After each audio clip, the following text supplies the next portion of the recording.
আসসালামু আলাইকুম এভরিওয়ান। আজকে আবার একটা খাবারের রেসিপি শেয়ার করব। আজকে আমি মজাদার ফিন্নির রেসিপি শেয়ার করব।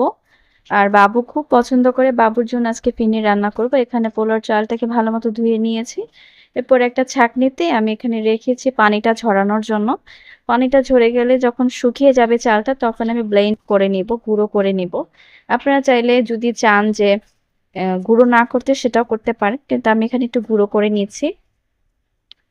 দেখুন আমি যে এরকম একটু দানা দানা থাকবে এরকম গুঁড়ো করব। আর এখানে আমি 1 লিটার দুধ নিচ্ছি, যেহেতু বাবুর পরিমাণে বানাবো। আর যেহেতু পোলার চাল, এটা কিন্তু এমনিই বাড়ে বা ঘন হয়। তো এই যে দুধটাকে যেহেতু একটু ঠান্ডা ছিল, তো এটাকে একটু নর্মাল করছি আমি জাল দিয়ে। তো এই অবস্থায় আমি একটা তেজপাতা, 2টা এলাচ, একটা দারচিনি দিয়ে দিলাম। আর এই ঠান্ডা দুধের মধ্যেই হচ্ছে আপনারা চালের গুঁড়োটা দিয়ে দিবেন, ঠিক আছে? পোলার চালের গুঁড়োটা দিয়ে দিবেন আর দিয়ে সাথে সাথে নেড়ে চেড়ে দিবেন। আর দুধটা যখন বেশি গরম হয়ে যাবে, সেই অবস্থায় যদি আপনারা এই চালের গুঁড়াটা দেন, তখন কিন্তু এটা জমাট বেঁধে যায়। আপনারা একটু আগে আগে দুধ গরম হওয়ার আগে দেওয়ার চেষ্টা করবেন। দেখুন, আর অবশ্যই নাড়তে হবে। আর সম্পূর্ণ রান্নাটা আপনার দুধের মধ্যে যদি দেন, মানে করেন, তাহলে দেখবেন ফ্লেভারটা, গ্রানটা অনেক বেশি সুন্দর আর অনেক বেশি ইয়াম্মি হয়।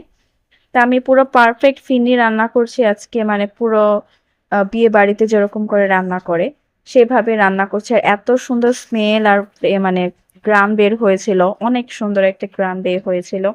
তো নাড়তে থাকতে হবে যতক্ষণ না এটা ঘন হয় এবং চালটা না সিদ্ধ হয়, ততক্ষণ নাড়তেই থাকতে হবে, না হলে নিচে লেগে যাবে বা পুড়ে যাবে বা জমাট বেঁধে যেতে পারে। তো এখন আমি চিনি দিয়ে দিচ্ছি, আর স্বাদ মতো অবশ্যই লবণ দিবেন। প্রত্যেকটা খাবার, টক ঝাল মিষ্টি যে কোনো খাবারের মধ্যে কিন্তু আপনার লবণটা দিতেই হবে। লবণ ছাড়া কিন্তু আপনি কোনো খাবারের টেস্ট পাবেন না।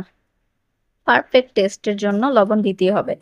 মিষ্টি অনুযায়ী আপনি যতটুকু মিষ্টি খাবেন সেই অনুযায়ী মিষ্টি দিবেন। নাড়াচাড়া করেছি, এই যে দেখুন ফিরনিটা আমার পুরো কমপ্লিট।